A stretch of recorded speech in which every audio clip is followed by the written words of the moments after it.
What's going on, everybody? This is Randall Barnes, the founder of HBCU Pulse and the host of HBCU Pulse Radio, in the building for another special edition of the show on today, where we are talking about all things HBCU football. Week 3 is in the books, and now we're talking about week 4.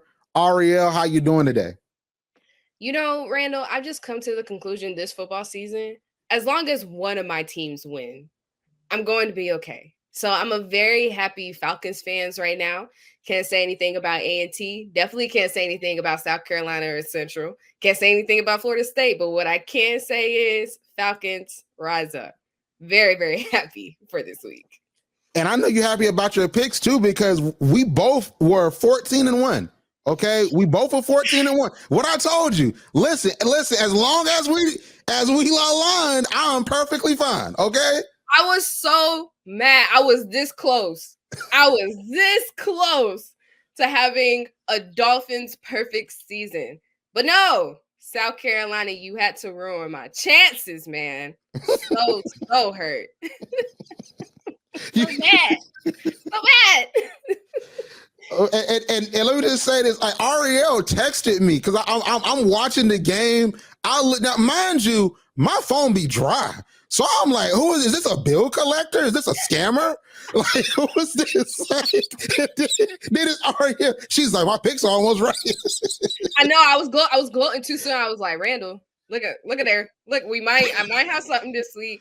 And then lo and behold, here comes South Carolina State, just letting Georgia Southern run all over. Not even run. First of all, they ran over them and they aired them out. And by aired them out, I mean we're shooting down the field, just 15 yards, 20 yards. They are marching within under a minute. We'll get to that analysis, but South Carolina State just got outplayed disrespectfully. Now, let's go on and get to it, because listen, South Carolina State lost to Georgia Southern. I expected it. I would just say this: I believe that I like certain things that I saw from South Carolina State in that game, because, when you're playing FBS competition, I don't always expect to win. And I don't think this ideation of South Carolina State is going to be the one that beats an FBS team. I think year 2 or year 3, Chennisberry might get a lower tier FBS team, Sunbelt team, something like that. So I was proud of the effort and how they looked, at least in that first half.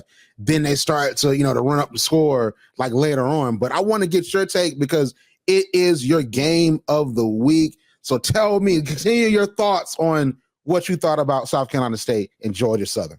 Not only was it the game of the week, but it was also the game that caused me not to have a perfect streak, which is fine. Chennisberry, we're not blaming you right now, but I need you to come through on these next couple games. But they lost 42-14, and Georgia Southern, like we just been saying, just proved to be too much for them defensively.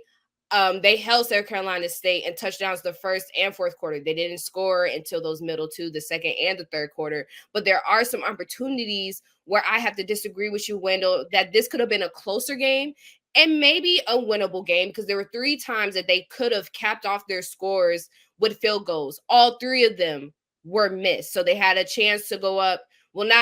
They never would have, possibly they could have been on top, but they would have been trailing by maybe 3 points or just by a touchdown if they could have scored those 3 field goals that were blocked, and some of them which were missed. So they could have went up 7-10 in the first quarter. In the second quarter, they could have went up 14-24. There were so many chances that they could have capitalized on them, but they just weren't taking. And not saying that they couldn't have done it. I just think that Georgia Southern ultimately outplayed them, which is just bad for me. Eric Phoenix not having a bad day, 24 out of 36, 206 yards, some of them that he did contribute in rushing yards, but that interception, I think, just ruined every other effort that they possibly could have done. And also, what was some of South Carolina's downfall, they capped DeAndre Duhart and Kazarius Adams. Both of them, if you took both of their averaging yards of what they were running, would have been a little bit over 2.1 to 2.2 yards together.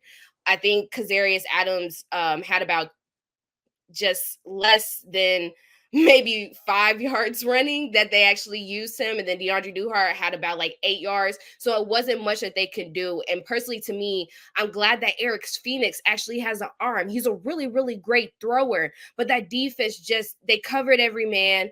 They had a really, really good pass rush. So that pocket was collapsing. He had nowhere to go, had no time to move. And that's why he is kind of one of the running leaders when it comes to running and adding to those rushing yards. So Georgia Southern was able to move him at the pocket, which is always good. You always want to put pressure on your quarterback, and that pressure just seemed to be a little bit too much for Eric Phoenix. Moreover, I just think part of missing those field goals and having that block, but then also you had a lot of offside moments. And what we saw on Monday night, a lot of illegal man down the field. It's been crazy. So some of those mistakes that they made, I don't hold those against them, just because when you're playing a team like this, and you say when you're playing the FBS team, and then you also working with, they now have headsets in their ear and the FCS does not. So I'm trying to look at the sidelines, trying to make sure that I'm calling the right plays, trying to stay focused. This other side got the team in the air. So I'm focused on you and what we're going to do next. And I'm being reassured of the call. Just some of those disadvantages, but also having a team, like how we said last week, that's a little bit more physical than you, that has a little more, I think they were a little bit more field smart when it came to South Carolina State. And South Carolina State plays hard. And like I said, there were many, many times that they could have capped the loss a little bit closer, or maybe potentially could have seen a win out of this game. But just trying to play a team that was really that good, and then you start making little mistakes that if you didn't have the offsides, you didn't have an illegal man down the field, then maybe we could have ran up those points and got off the field a little bit quicker. Because on this side, South Carolina State actually had more time on the field. They managed their field time very well. They just weren't effective when it came to scoring more touchdowns and making sure that they could stop the drives when it came to Georgia Southern. Ultimately, like you said, and I agree with you on this point, it wasn't a bad game. It was something that Chennisberry can learn from, see where they can play a little bit better against other teams, because I feel like if this was anybody else, South Carolina would have definitely won. But when you can't take control of the field, when you're just you have no options to throw to, you cap somebody's running game, it's really, really hard to score points. So ultimately, I'm okay with I'm okay with South Carolina State's performance against Georgia Southern. Would I have liked to have a perfect game this week? Of course. But it's not bad. And I think they could take this and lean it into next week, and they will be a lot better. Not a bad game, but just certain technical stuff I know that they can do. And one of the things that they're also going to have to work on is if your running game is shut down, your wideouts, any of your tight ends are going to have to learn how to move, maybe some more plays down the field where they have to get open. You can't make the quarterback do it all by yourself. Of course, you want him to be able to be mobile. You want him to be able to be that leader on the team that can carry us down the field. But Eric Phoenix cannot be doing that all the time, or you're going to end up having an injured quarterback. They have to find other ways to score when you can't rely on the one thing that has been helping you in your first 3 weeks, even though it's early, which is your running game. I feel that. And I definitely think that everything you said is noted. And I think that South Carolina State's next game is going to be perfectly fine. They play A&T. Oh, so that's going to be good. Okay. Well, no, they don't. This weekend is the Aggie Eagle Classic. Yeah, I know, but like the bye week, they got a bye week that they're gonna watch. Central beat A&T, then they play them next. All right, let's calm down, everybody. Calm down. Calm down. Oh my gosh! But shout out to South Carolina State, and shout out to Georgia Southern. Hey, let's got to put on for Georgia somewhere. You know what I mean? Somewhere. You know. So Jackson State versus Southern was my game of the week. I don't have too much to say. It went exactly as I expected, because I actually expected a blowout, and I normally don't make those declarations, but there's something going on with Southern's offense. Jackson State, they had a very efficient run game. Irv Mulligan, who we talked about last year, we raved about him last year. He had an amazing game, but it was that whole running back room. They got over 200 plus yards. They rushed more than they passed at Jackson State. You have Southern University's quarterback, and I want to make sure that I get his name, Noah Bodden. So He was 17 for 29, 352 yards. Now you look at that yardage number, and he threw for 352 yards, but he had 2 interceptions, 1 touchdown, two interceptions. I just think that something isn't right when it comes to this offense. You have the rushing side of Southern. They had 29 rush yards. They had one touchdown on the ground, but 29 rush yards. Like, that doesn't look good. That doesn't sound good. It just seems like Jackson State's team is more together. And I honestly think that I am looking at the notion of the game between FAMU and Jackson State very much so being once again for the SWAC. I honestly believe that. Like, I think that what we see in the East is we see a FAMU team with Daniel Richardson that is moving and shaking almost like Willie Simmons never left. Of course, we see that Willie Simmons isn't there, but Daniel Richardson is so great. And you have that team that still seems to be head and shoulders above the rest of the SWAC teams, and even some MEAC teams. But I just think that Jackson State, I think that they can compete. I think that they can possibly make it to the Celebration Bowl. It's not going to be Alabama State. We know that. But like, sorry, it's just the truth. But like, it's not going to be Alabama State. So I think that FAMU could ultimately edge it out. But we wanted to see Jackson State versus FAMU midseason because we know how things are at the beginning of the season. We've seen it in FBS and FCS Division II. We've seen that early season football, early season any sport can get nasty, but especially early season football. So now you have a game that big and that pivotal mid-season. I think that really could be for the SWAC and for the Celebration Bowl, but we'll see what happens in the SWAC West. But we know Southern's not going to be there. Southern's not going to be there. Okay, the SWAC West, no. I'm sorry, and I love Southern. You know, I honestly really do. But Southern's not going to be there. They gotta fix that offense. I thought that Eric Dooley wasn't doing what he needed to do as their coach, and he was also calling the plays on the offense, from what I understand. But the Eric Dooley teams will look better than this team out there. I mean, is it a talent issue with Noah Biden? I don't think so. I mean, I don't know exactly. I know that Jackson State was stopping the run, but I don't know why the run game wasn't really doing well. But I really am not sold on Southern. I think that ultimately, and we'll talk about this more in my game of the week, I think that Grambling is going to pull through because there's something wrong with this offense that head coach Terrence Graves has to figure out. If he does not figure it out, they're not going to win that many games this year. I think that they'll beat some teams on their schedule. They might get to about 500 when you look at their schedule, but they're not going to be competing for a SWAC title. They're not going to be competing for a SWAC division championship in the West if they don't figure out this offense. Because to me, there are great quarterbacks in the SWAC, and this is not an original thought per se, but I'm not as impressed with SWAC offenses. I think that sometimes they're not as dynamic as we would like them to be in this modern age of football. But Southern is a step below it right now, and they need to pick it up, or they're going to be watching the SWAC championship on ESPN2 in December. I mean, we already have our picks about who could make it and who cannot. I would say that between this Jackson State game that they had with Southern, not just looking at them bodying essentially Southern, but just how equal they looked on both sides. I would have to say that Jackson State has had the most fluent game that I have seen trying to balance out a run game and a pass game that have an equally efficient defense. I mean, I can't say that about Central right now. I can't say that about South Carolina. I can't say that about Morgan, Norfolk. I can't say that about any of the MEAC teams. And there are some teams that are in the SWAC that are just a little bit heavier on offense than they are on defense. And I think Jackson State has kind of silenced some of the talk that us and maybe other people have been saying, that we don't know how they would fare. We don't know how they would look. Granted, this was a blowout game. However, I think this was a game that was needed just to show everybody that we are finding some kind of equilibrium when it comes to our team and what we are looking like post 2 years after Deion Sanders.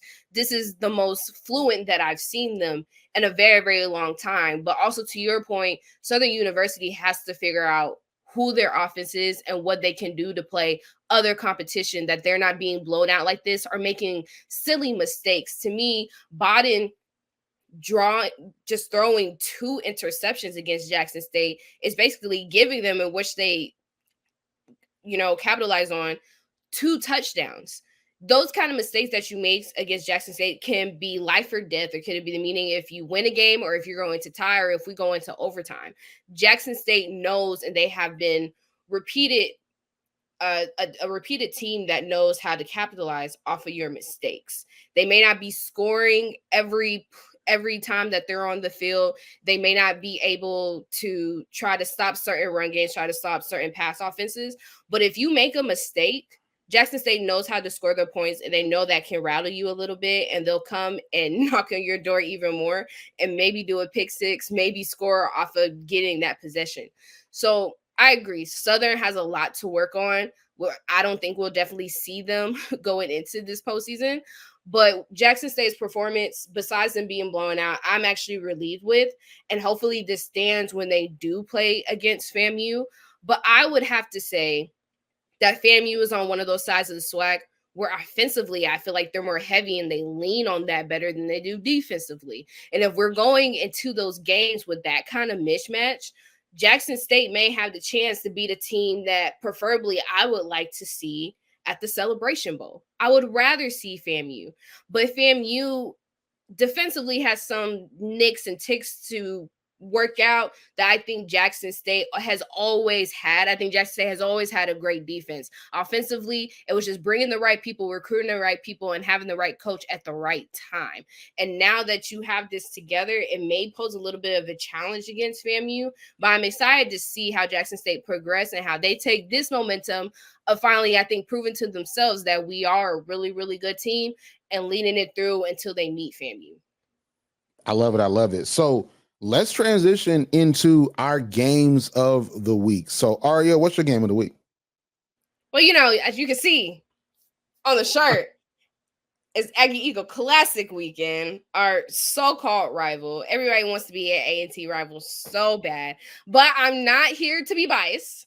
I do think there are a couple of things that could be our downfall. As we know, Central has been beating us for the past couple times that we have met them. But I do feel like there is light at the end of this tunnel for A&T. Some key points for them just to win. I think A&T is better at putting the ball in the air. A&T has some really great wide receivers. I think they have some really great weapons to where we can go about 15, 20 yards. We can make those stances and we can push down the field. It's a little bit difficult at some times, but I do think it's able for A&T to march down the field and to get into the end zone. I don't think we have those kind of problems. The downfall of it is Central has a more efficient running back room than we do. And sometimes you're just not going to have people that are just open. And I think our front line, when it comes to our center and our linebackers, they're not as strong. And I think they push off the block a little bit too early, where you don't give our quarterback time to make any kind of decision, or you don't give our running back enough room to try to create those kind of holes and create those kind of paths that we do need. A&T cannot be a one-man band when it comes to playing against Central, because Walker Harris is actually a good quarterback if he needs to, and I think that he has learned over these past couple weeks of how it means to be like not a sense of a dual threat. We don't need you running, but a dual threat offense, making sure I know when it's time to pass and making sure when I know when it's time for my running back to run the ball. And once he learns this more, and knowing how important this rivalry game is, knowing our history, then yes, I think he's going to think smarter against A&T. And I think A&T is just hoping on the fact that, hey, we're in a different conference. We have a little bit stronger guys, maybe had a better class, maybe we can beat them. But what happens in the past doesn't matter. It's what's happening on this field.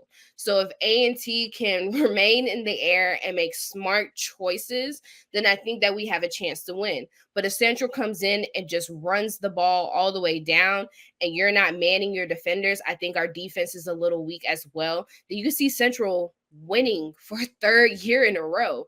And that's not what I need right now. I don't need that.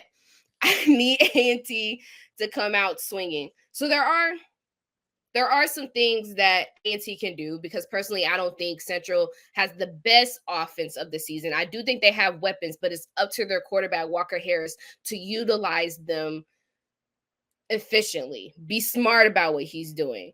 If he's not being smart about his plays, A&T can win. If defensively we can't cap on them and they run us through, then honestly it can be anybody's game. I have to be realistic here. We haven't had the best season, but our competition hasn't been the best as well. Central hasn't had the best season, but their competition, they haven't faced nearly enough in-conference games for us to tell if they are a really good team, but they're more put together than I can't say A&T is right now. So honestly, it could be anybody's game, but I'm hoping, and unfortunately, since I am an Aggie and I have to be loyal in this game, A&T wins. What? Oh, I have to God. be loyal, Randall. I have to be loyal. Central is my backup team. Central is my team in the MEAC. That's them. That's cool. But when it comes, I have to stand 10 toes down, Randall. This is my alma mater. I can't just be like, oh, Central's gonna win. I can be realistic in my mind, but in my heart, I'm Aggie pride to the day I die. So it's A&T all the way. I get it. Just I get it because I mean, when Fort Valley played Benedict last year and it was on ESPN, and like I picked Fort Valley, but I gave Benedict their due. So I mean, I get it. And in my mind, I'm like Benedict probably gonna beat us, but I was like, no, I'm gonna pick Fort Valley. But if my picks were on the line, and it's like Benedict 2023 or Fort Valley, I'm like, I think Benedict might win that game, but I'm rooting for my school. You know what I'm saying? But listen, I totally get it. So just know I'm picking North Carolina Central because that's too easy. Because I think that A&T, they got a lot of figuring out to do, from Vincent Brown to like where they're gonna go, like what this offense and defense is gonna really look like. I don't understand. Like football is so weird because like I don't understand how you look good against Wake Forest until they pull away. Then you're in an overtime game against this Division II team in Winston-Salem. Oh, they're so inferior. Oh my gosh, Division II. They just pop Warner. And then you have an overtime classic on Florida Sports, okay? I'm like, I thought this Division II was just so bad. I mean, oh my gosh. Like, you know what I'm saying? Was Pete Richardson on that sideline coaching against Vincent Brown? Okay. But it was Connell Maynard over there, okay? From the early 2010s where they played Valdosta in the Division II championship. Because we just swear Vincent football is so bad. But looking at that game, and then Delaware looked pretty good against Delaware. I'm not gonna lie. There were some good moments, but Delaware is literally an emerging FBS program because they're going to get up out the CAA and they're going to the FBS. But I just don't think that they're going to make it happen against North Carolina Central that has Celebration Bowl aspirations. They should have made it last year. They didn't look amazing against Alabama State, but I think that they're going to look good against North Carolina A&T. I honestly really do. Now, I hope that one day soon, not one day as in Saturday, but one day soon, North Carolina A&T is going to be competitive again. And that Aggie Eagle Classic is going to be something that we can get on ESPN Plus or what have you. We can all just watch it. And it could be the good commentary like I used to back in the day. Because he's going to ESPN 3, and we watching Tyreek Cohen, and we watching North Carolina Central, and we seeing all different stuff. We watching Lamar Raynard. They go undefeated, go to the Celebration Bowl. I want those days back. That was really fun. It's not fun no more. And what North Carolina Central is going to do is it's not going to be fun, Arielle. It's not. You act like, first of all, for you to you act like you was there between 2017 and I was basically there. I was like, I wasn't like an A&T student, but like through the advent of the television, okay, and the iPad and the computer, I was there. Like I was watching them games, okay? I want you to think of this rivalry game. Your one game that you got wrong, what you thought they were going to beat them out so bad, was Norfolk and Hampton. I think this is another Norfolk and Hampton game. I personally think, since we're having another MEAC, it's CAA matchup. You have to think, just both of these teams have not played competition besides A&T's one game against Delaware that really shows what they're like and bringing to this conference. We haven't seen Central really play a competition where we're just like, besides Campbell, maybe, because they do have a one-on-one record when it does come to being Campbell and losing to Campbell, which we also won to Campbell in 2 years prior. But we haven't really seen what these teams have brought. A&T looked okay against Delaware. One of their first conferences games. It wasn't bad, but it wasn't terrible. We look at Central, they're doing pretty. They were okay against Alabama State. We were hoping they were winning Campbell, but that was just a Walker Harris situation. And then we look at who they played this just last week, which wasn't really proven of who they could be. We're not going to really see that until we get to some conference competition. But we do know Central has some kind of foundation to work off of. I don't think that we should just completely count A&T out, not trying to sound biased or trying to defend them all the way.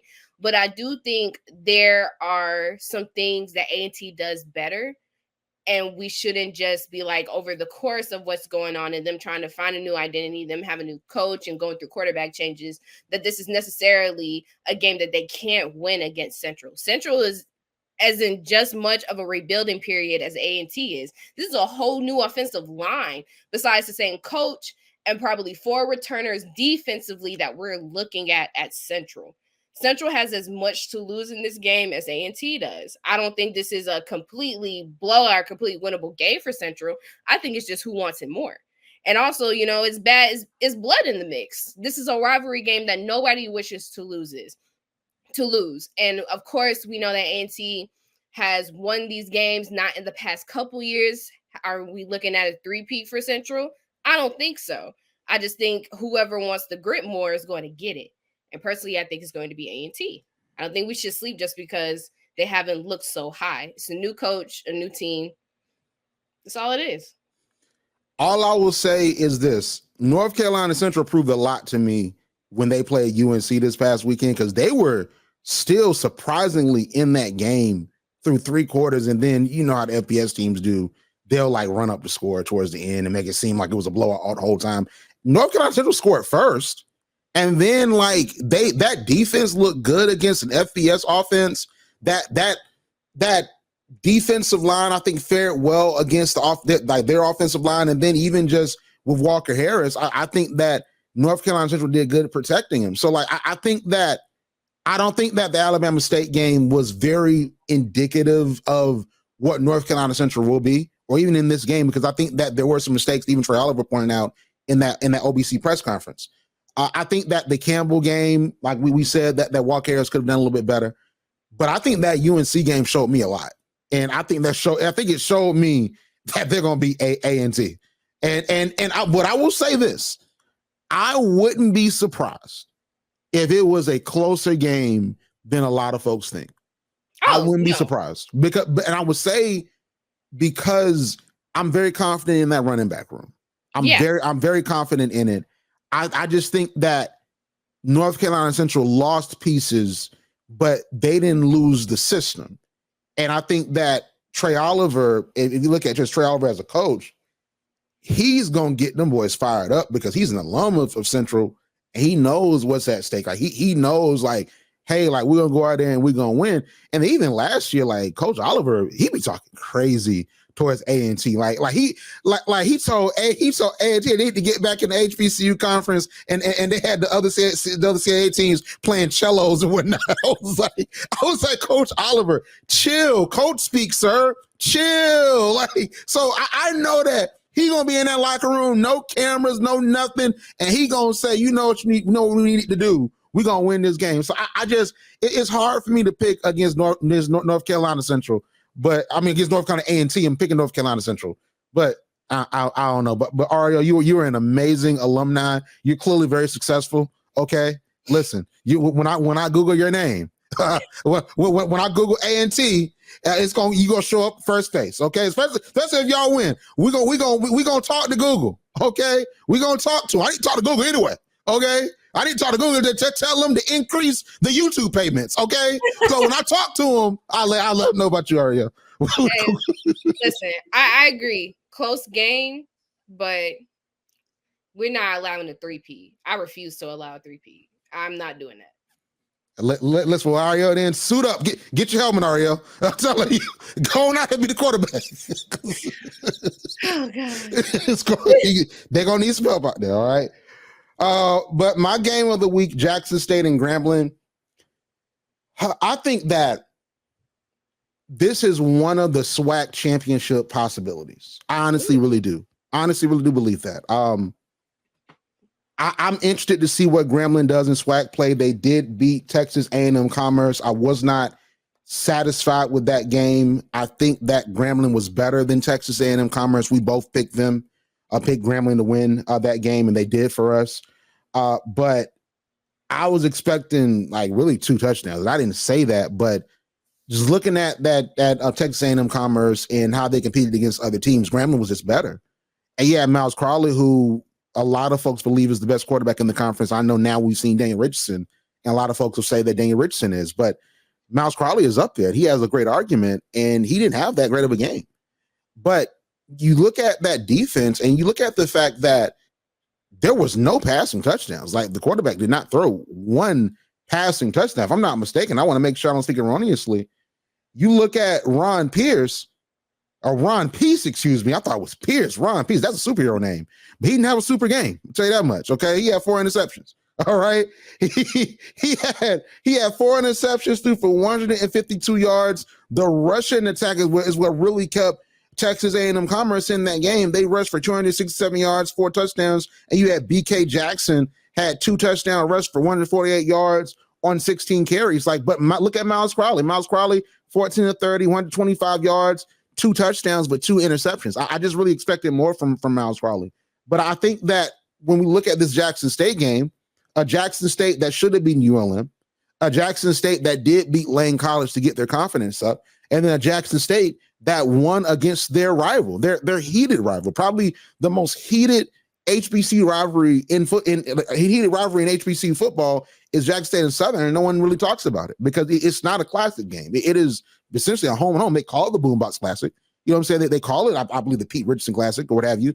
But it's not like, hey, this is Aggie Eagle Classic, where is at this NFL stadium or what have you. It's not like even Division II, like Albany and Fort Valley Fountain City Classic. It's not that. So it's not treated like, oh, this is this classic rivalry. So like they handled business and they look dominant while doing it. A lot of folks are looking in this HBCU space and they're saying Jack State might be a contender. So I think that this could be a test for Grambling. I honestly think, and I hate to pick against Grambling because I'm very high on them, I think that Jack State ultimately is going to win this game because I think that the pieces that they brought back, I think that that offense is going to look better this week. I think it looked pretty good. I think that the quarterback situation for Jackson State, they're going to figure it out. I think they're dealing with some injuries, but I think they're going to figure that out. But I have faith that the running back room for Jackson State is going to make it happen. And they're going to go down to Grambling, Louisiana, and they're going to win that game. But I would like to see how Grambling competes against a possible SWAC championship finalist because I honestly believe I don't have a lot of faith in Prairie View right now. I don't. Southern, I have no faith in them right now.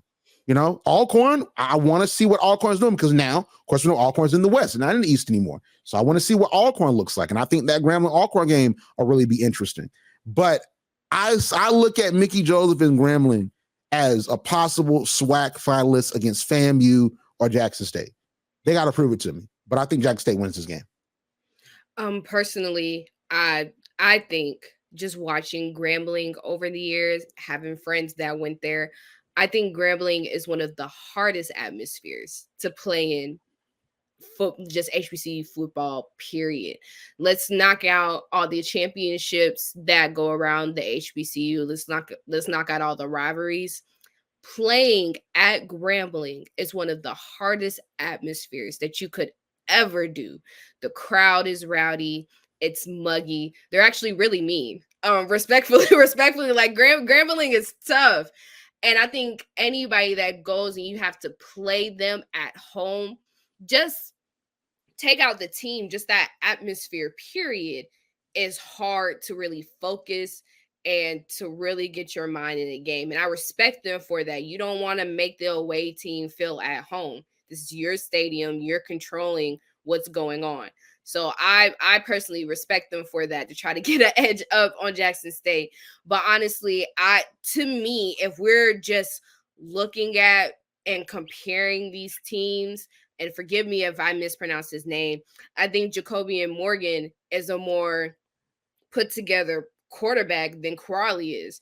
And I think he commands his team a little bit better, because Jackson State can have so many things go wrong, but what's not going to go wrong is their quarterback. I think from just when Deion Sanders was there, and to other coaches that may have had an impact, when it comes to being a leader on that team, that's who you are.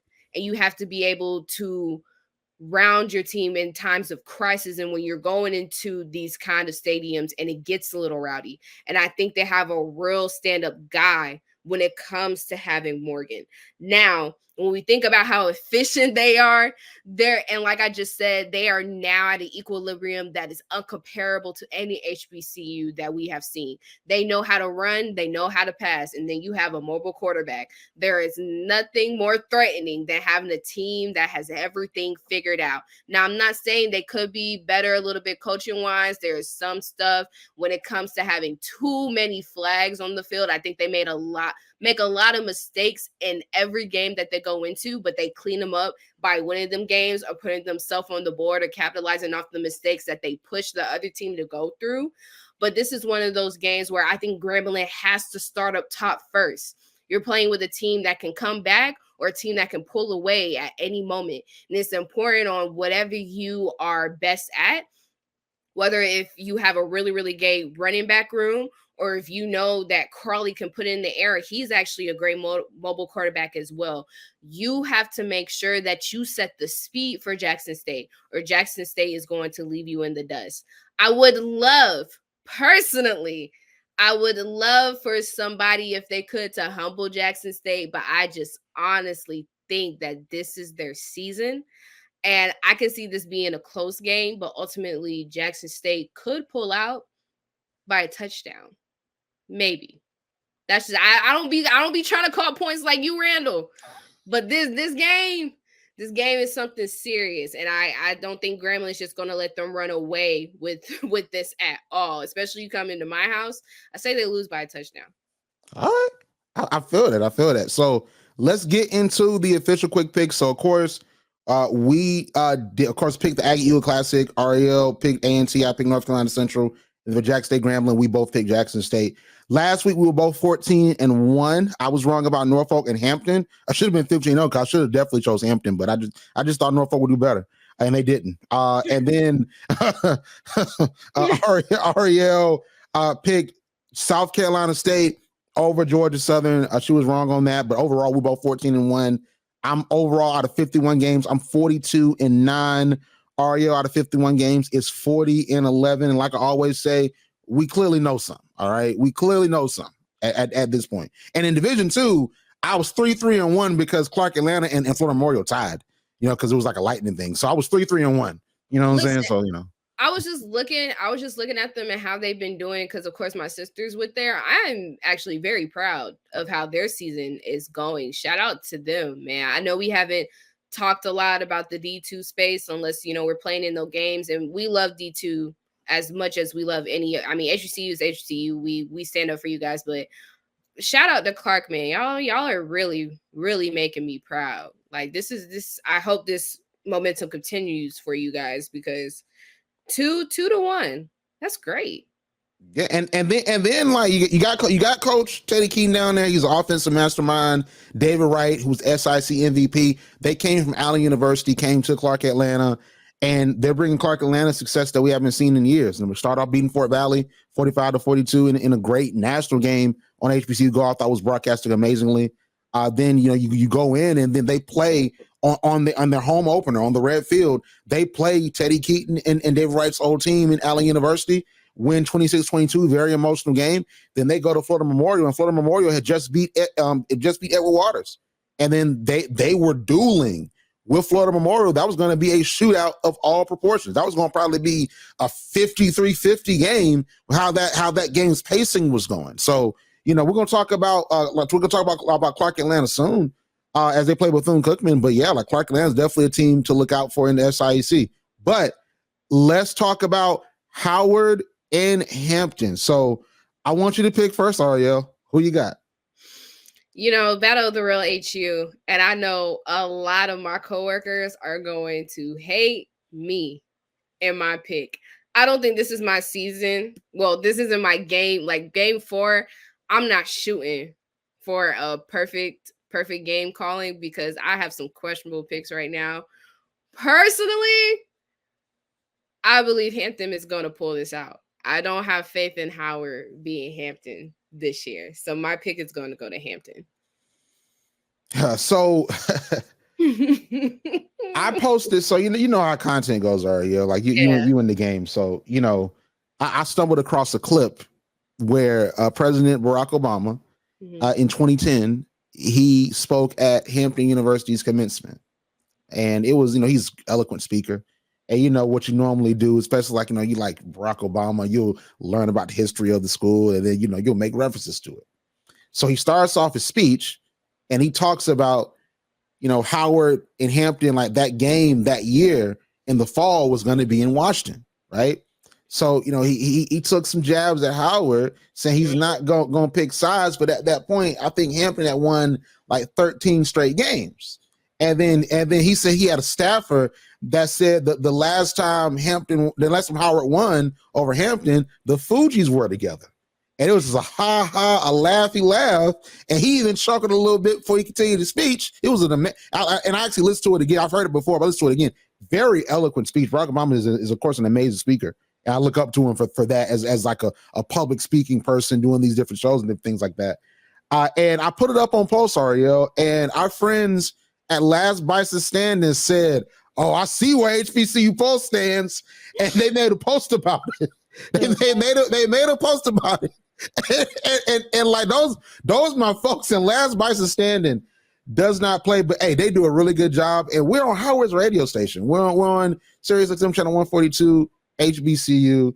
But hey, listen, Howard. I picked Howard last year. I honestly, I picked Howard last year, and they let me down. Yeah, they let me down. They let me down. I'm not super impressed by Hampton. But listen, you know what? I'll do this for Last Bite and Sandy. I'll pick Howard. But if they lose this game, I'm sorry, Miss Saunders, who put me on or put us on Sirius XM channel 142 HBCU. I'm sorry, Brittany, who's our producer at Howard, that puts the shows on. She's so amazing. I'm sorry, y'all. Okay, I'm sorry, Sirius XM. I'm sorry, Vice President Kamala Harris. Okay, y'all put out if y'all lose this game, y'all better hope to win in November. Okay, and I'll help. I'll be on the field for that one in November. But if y'all lose this game, just know this time next year, like God hope I'm here. I'm not picking Howard if y'all lose this game. But because of Last Bison Standing, and also because of Howard. Because of Kamala Harris. By the way, because of Kamala Harris, okay? Oh my gosh. I got the poster. Because of Kamala Harris, August 2nd, 2024, history made, okay? And guess what? I got it for free plus shipping. Okay? So I paid something. Like, I got plus shipping. So it wasn't totally free, but it was, the poster was free. I just had to pay for it to get it. Okay? So listen, because of Kamala Harris, because of Sirius XM channel 142 HBCU, and because of Last Bison Standing, I'm gonna pick Howard. That's what I'm gonna pick. They're already having you paying dues, and they don't even know if they're gonna win or not. That's a sure enough sign that Hampton is definitely winning. That's But shout out to Howard. Thank you for letting us broadcast. We don't listen. It's all of. However, we have to be realistic here, guys. I think Hampton is going to pull out of this one. You risking your perfect game calling too, picking Howard, but we'll see. Everything's iffy this week. Everything's iffy. I want to say this is not a fake poster. This is very much so from KamalaHarris.com. Okay, who said what you know what I'm saying? I love it. I love it. And this design stuff. I feel like if she wasn't campaigning right now, and if the world wasn't literally hanging on her shoulders, I think she would be at this robbery game. She might still be there. Who knows? Her Tim Hawk might still be there. I might come in and say hello. Well, after this week, apparently, I don't know why nobody's after the Democratic Party. Shooters are really shooting right now for Donald Trump. So glad that he's safe. That everything, they caught the guy and he's safe or whatever. But just public appearances are not good for these candidates right now. It's been really wild. This election season has been off the chain. Yes, yes. But hey, listen, shout out to Howard. Oh, listen, shout Howard. Don't let me know because they should have won last year. But do not let Eden James. I'm counting on you, sir. Counting you, Eden James. All right. We gotta get used to the NFL, okay? Gotta get used to the NFL like Shador. All right, we gotta get you number one pick, okay? From Howard. Deion Sanders is not letting that happen. He's not letting. Eden James might have to come number 2 if he could be number 1 over Shador. Respectfully, well, it's not gonna be this year. It's gonna be next year, okay? Because we gotta have one more year with us, okay? No transferring. You gotta have one more year because see. When Kamala Harris get in office, she gonna make some calls. She gonna make some calls to GMs for you. Okay, she's gonna be like, hey, you know, listen, like she maybe call to Deion, then Deion will call somebody else to Eden, and then Edrin gonna make some calls too. You know what I'm saying? Have Ed Reed make the calls too. By the way, I don't know the answer for Ed Reed, but like, listen, I don't know the answer for him though. Don't know. We'll work it out. Anyway, so Virginia Military Institute versus Norfolk State. Arielle, who you got? You know, don't let the military fool you in their name. Respectfully, it's not much of a competition here. I don't think Norfolk has really shown us anything offensively that Virginia Military Institute has anything to worry about, but also they haven't been found in ground game either. And I think this is just ultimately of who can outplay one another. Respectfully, I feel like on both of these sides, when we look at the quarterback for Virginia Military Institute, I mean, he's not bad. He's thrown in 2 interceptions for this, but he's equally not as dominant also when it comes to his passing game. 29 to 59, 191 yards in this season. Not as bad as if we're looking at Jalen Daniels, who plays for Norfolk. I think there has been I think he's skewed a little bit his numbers when it comes to if he's a greater passer. And in this game, he may have a better offense to work with when it comes to Virginia Military Institute. So I, unfortunately, even though I learned my lesson last week and did not pick them, I am going to pick them for this game to win. So Norfolk, you gonna pick Norfolk? I'm going to pick Norfolk. Okay, I'm gonna pick Norfolk too. You know, we're gonna see what happens there. So Richmond and Delaware State. I'll go first here because I don't think there's much to even talk about. Delaware State has looked better than I would have thought, and their quarterback situation is amazing right now. Shout out to Delaware State and Kevin Hart. Stop talking about Delaware State, okay? I saw them comments, put them up on HBCU polls. Kevin Hart, chill out, okay? Chill out, all right? And how about you come to this game, all right? No, don't come. It's fine. Don't come to this game, okay? Just come to homecoming, maybe. You know what I'm saying? But like Richmond's gonna win this game. Really? Yeah, Richmond's gonna win this game. Mm-hmm. Okay. Going to pick Delaware State. Go pick Delaware State. Go ahead. Nah. Just because you was praying on my downfall, we gonna be twins. What up, twin? We both gonna be Richmond this week. Okay. Don't even do that. Don't even do that to me. I can only have one loss, and my loss would be if I don't believe they will, but if A&T loses, I'm very confident in my Hampton pick. The only loss that I am willing to take is this Aggie Eagle Classic. Yeah, I'm trying to pat my stats too because if Hampton does win, I gotta have a plan B. You know what I'm saying? It's like this chess. It's like it's chess. You know what I'm saying? So Virginia University at Lynchburg versus Morgan State. Can we agree Morgan State here? Of course. Okay, so we both pick Morgan State. Yeah. Okay, so let's go to SWAC. Florida A&M versus Troy. Now, this is the tricky one. Arielle, who you got? Dang, just throw me on the spot. I personally think that FAMU can pull out of this one.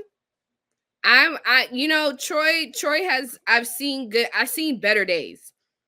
That's what I can say. I have seen better days from Troy. And I think, if anything, this would be the time to capitalize off of what they're doing and what they've showed this season. It can be a close game. I'm not giving FAMU all the credit. But, dang, am I willing to – like I said, this is not going to be a great week for me. I'm willing to pick FAMU on this one. So Troy is 0-3. They lost to Nevada. They lost to Memphis. They lost to Iowa. I actually was going to watch the Iowa game, but that was at 3. I was watching the HBCU game, so I didn't watch that game. But Iowa's defense is tough. It's tough. They nasty with it. So I don't know. Because I really, you can tell I really want to get this right.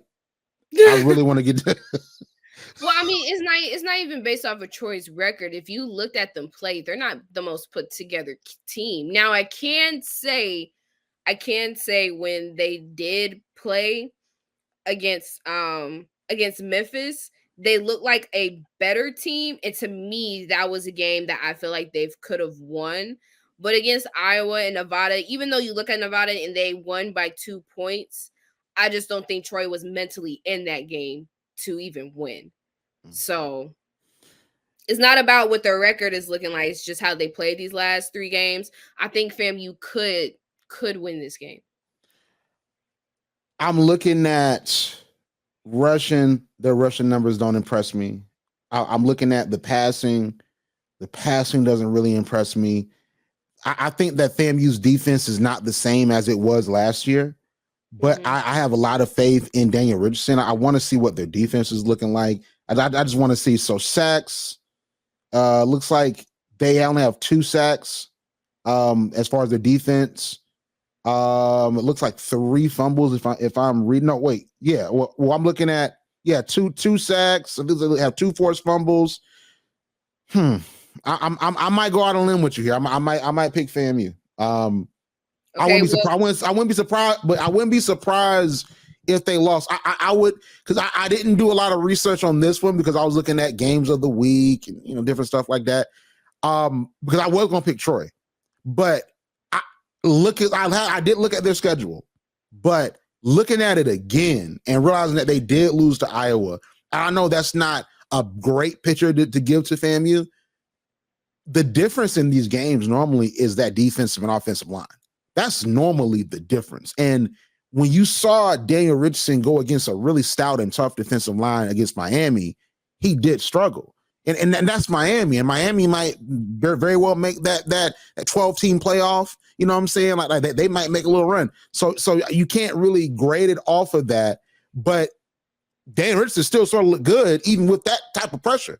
So if Troy's defensive line is a little bit soft and like they're not going to really go after Daniel Richardson to give him time in the pocket and he can find his receivers, I can see FAMU winning. Okay, because I think that that's the difference. So I'll pick FAMU. Well, before we officially move on, because once we officially move on, your pick is solidified. ESPN not saying, because surveys be iffy, don't know who they surveyed. But in predictability of who is going to win, they have Troy at 96%. However, I do say this on a however, because we don't know who they surveyed and we don't know, respectfully, not to, try to be any kind of bias or racially ambiguous or whatever. Don't know how many Black people were in there. Also don't know how many HBCU fans or HBCU knowledgeable employees were in this survey. But ESPN does have Florida A&M at a 4% chance of winning against Troy, and Troy win 96. However, I'm still picking FAMU. Yeah. Like I work on ESPN. ESPN poll. They never like their polls. Like I don't think ESPN even really be watching these HBCU games. It's on their platform. Like you would think like it's almost like your parents. Like your parents make some food. And then you leave out and then go to Chick-fil-A and get some food. I just made some food. Eat the food we got. Nah, I'm gonna get the fast food today. That's ESPN. Like watch the football on our platform. Nah, I'm not gonna watch the HBCU football that's on ESPN Plus. I'm gonna go watch Fox Big Noon Kickoff. Like I feel like that's ESPN. They don't watch no HBCU football for real. Hey, listen. I was just trying to help you before you follow me off the deep end. But since you want to follow me, let's get it. Because I don't have time for you to come back next week and be like, all right, I'm going to stop you pick first. No. I'm going to stand on it because you have 2 wrong anyway. So that's I'm good. You A&T and you picked Hampton. All right. I'm going with Howard. Telling you, like I said, Kamala Harris and I pick Howard. Okay. We both pick Howard. She picked Howard too. Okay, she picked Howard in real life. It's okay. It's okay to be okay with losing, Randall. It's okay. Oh man, but I got another one coming up too. We got to really see. All right. Southern and Prairie View. What do you think? I wasn't too impressed with Southern's performance against Jackson State, regardless if Jackson State was good or not. And I haven't been very impressed with how they looked this season. So this one, I'm actually willing to go on a limb here and say Prairie View could win. Yeah, I say the same thing too. This is the one I got to probably reassess. Clark Atlanta versus Bethune-Cookman. Because I'm already going out on a limb for FAMU. I'm gonna choose Bethune-Cookman here. I already was thinking about choosing them because there's some elements of Clark Atlanta's defense that I'm not really the biggest fan of, and I think that for a Division II HBCU opponent to upset a SWAC or MEAC opponent, especially in the SWAC, you have to be able to stop the offense. And I know that Bethune-Cookman hasn't displayed a lot of offense, especially not against Mercer. Okay, they didn't display a lot of it, but I think that they'll do enough against the Clark Atlanta defense that I think does need to improve. Now, granted, you have David Wright down there, you have Teddy Keaton, who's the new head coach of Clark Atlanta. I think they know how to manufacture offense. I think that this game could very well be close, especially going into the second half. But I think that I think that Bethune-Cookman can win because when you look at these FCS programs, just like the talent that they do have, just because a team, you know this, Arielle, just because the team is bad as far as the record doesn't mean they have bad players. I think that it can go to their the scheme, it can go to the teams that they play because they play some pretty tough opponents. But I think that they have talent. It's just not coming together. So I think that Bethune-Cookman will win this game. I'm going to be rooting for Clark Atlanta. But I'll pick Bethune-Cookman for this one. I think that's a safe pick. All right, so I heard you, but you lost me after. Are you know this? Are you talking about in general? I know about team. Are you talking about? I mean, as far as your expertise, nothing. No, I won't throw a shade. I don't want to throw a shade. No, I won't throw a shade. No, I was not. I was not throwing shade. I promise I wasn't. I was just saying, as you've seen this as far as the game and just in general your analysis. You have teams that have talent, but their record doesn't indicate their talent. You have guys that are coming from FBS teams, they are highly talented in high school, and you'll think, hey, these guys have a lot of talent, and it's going to really work out, and then it doesn't. I think that sometimes it's scheme. I think sometimes it's the play calling, and sometimes it's just your opponents. So I think that even though they only got 2 points against Mercer on a safety, I think that there's talent.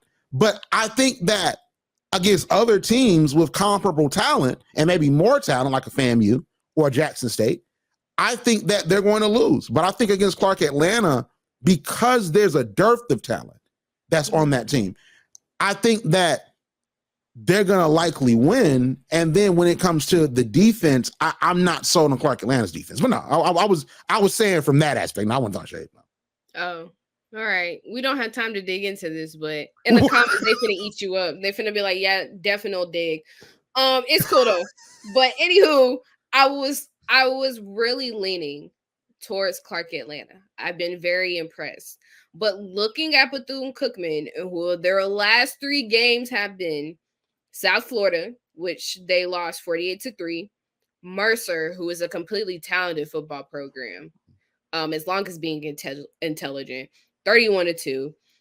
And then Western Michigan, 31-59.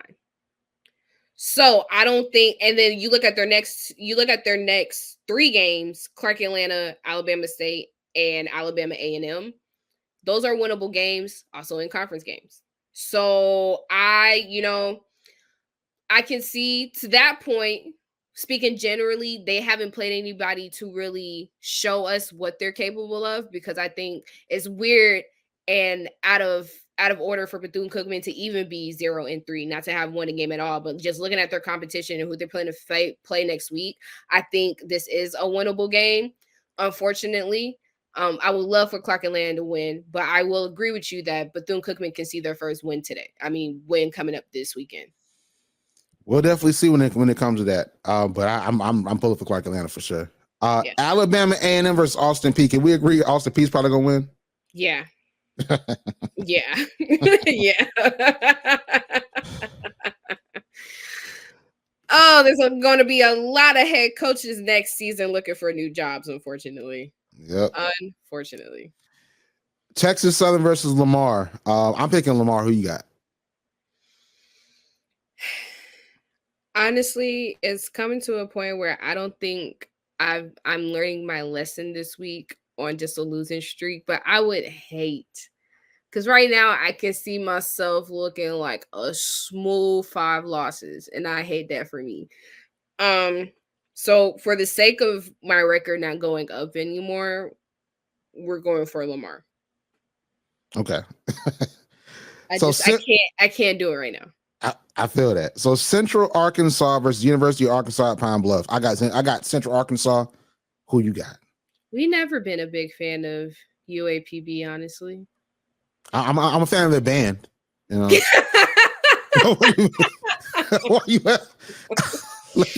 They play Cody Rhodes' theme song very, very well, and I'm still just salty over the Arkansas player that scored the touchdown, ran to the specific side to wave at the cheerleader. Like I'm still very upset at that.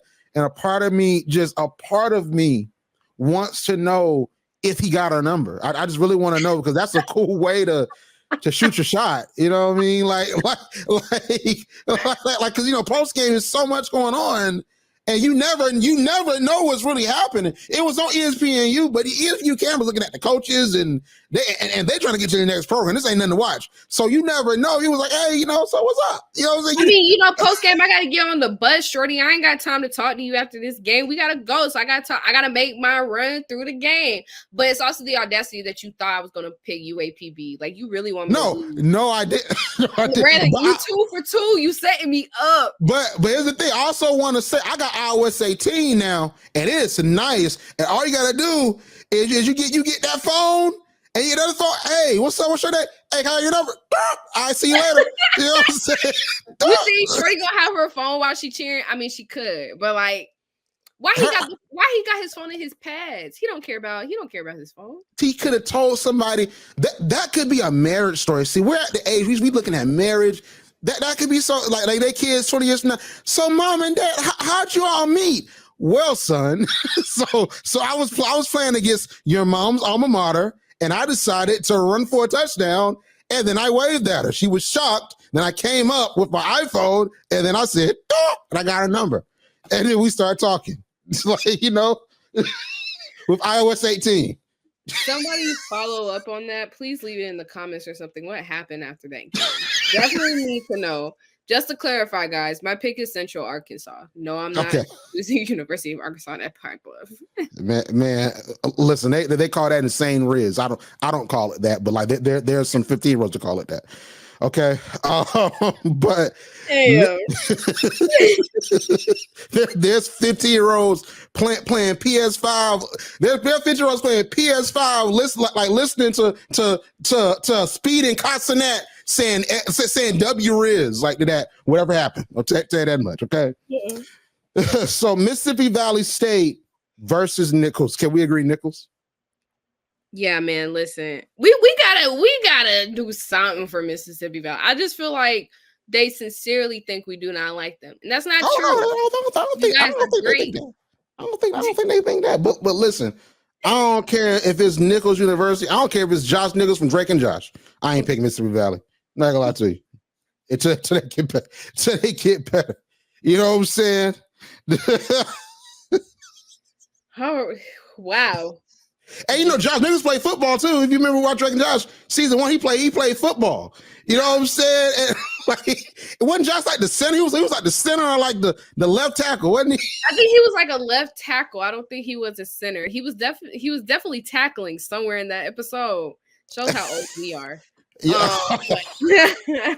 But and then on top of that, they had him play Aaron Donald. He was left tackle. He had to block Aaron Donald, so they beat him up. Boy, I'm telling you, he had to play Max Crosby. He was one of the Ravens linemen. I'm telling you, That's crazy. That's crazy. Shout out to you, Mississippi Valley State. We love you guys. Just Yeah.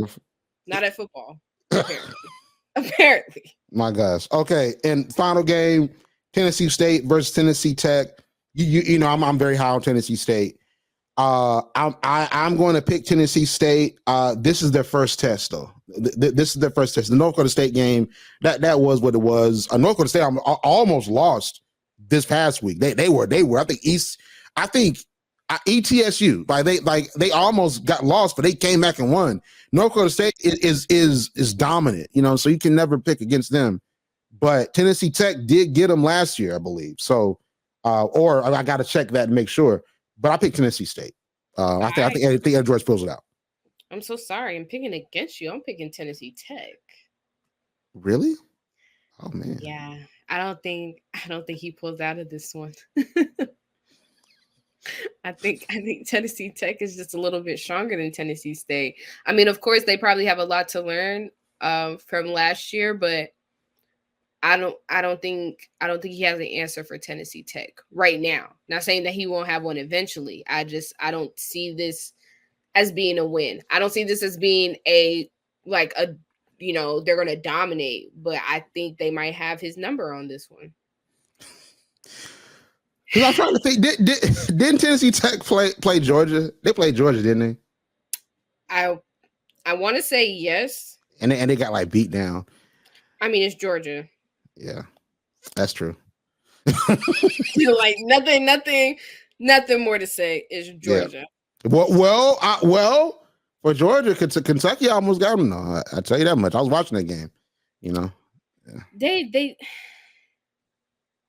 yeah. Now they're number 2. Yeah, Tennessee is number 1. Yeah, no, Texas and Arch Manning then got out there and he was running. He was running like his last name ain't Manning. Okay, that's how he was running, wasn't he? He running like his grandfather. Yeah. Archie Manning. It's another Arch in the bit. Listen, the Manning dynasty can nobody beat it. But I stand on the fact. I don't know why. To me, rings don't matter as much. I think Peyton Manning is definitely better than Eli. Bump Eli in his second ring. I do not care. Peyton Manning is the better Manning brother. That's just me though. But I mean, Eli did better against Tom Brady, but that's you know better than Tom Brady. But that's neither here nor there. And I remember watching that Super Bowl too. I wasn't that huge of a football fan, but that game was very compelling. But didn't I tell you why I wasn't a football fan? I told you about that, didn't I? Why I wasn't a football fan? The reason why I wasn't a football fan is because when I played Madden, I wasn't good at it, so I just hated football. And, you know, when I played Madden, I played Madden 04. I was not good at it, but I was so good at basketball. Like the strategy, I'm beating down I'm winning the Hall of Fame on 2K25 right now.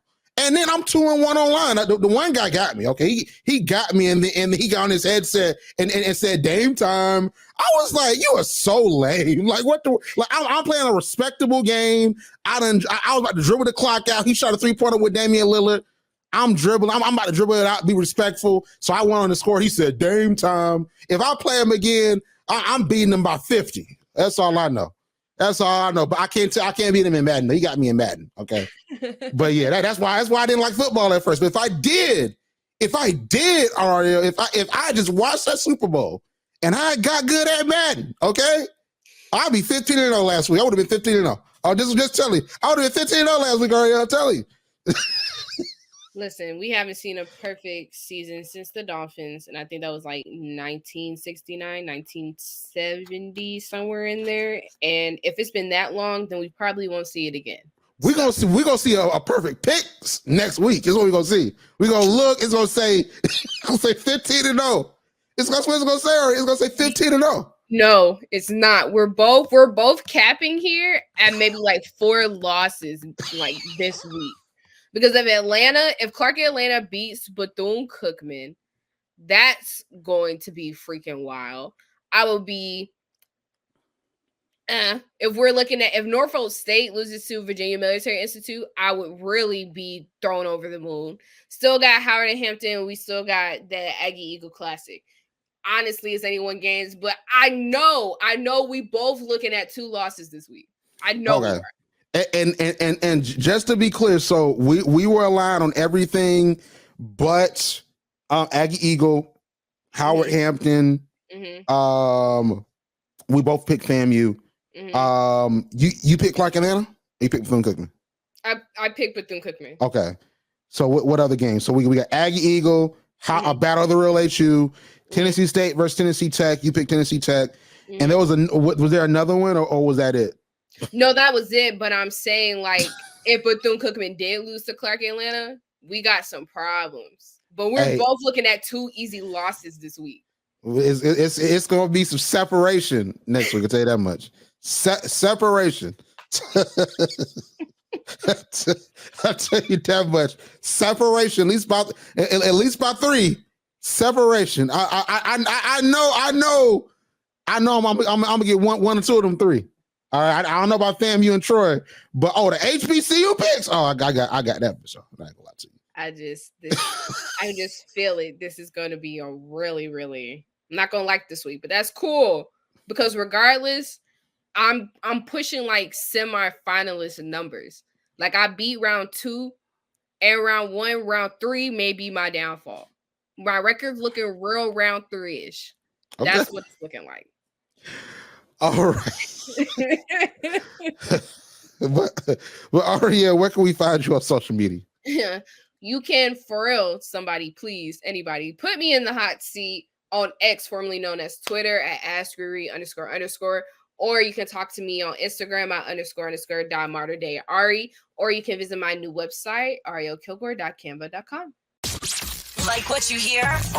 Yeah. Subscribe to HBCU Pulse Radio on Apple Podcasts, Spotify, or wherever you get your podcasts. Also, head to hbcupulse.com to stay up to date on what's going on in the HBCU community. Thank you for listening to HBCU Pulse Radio.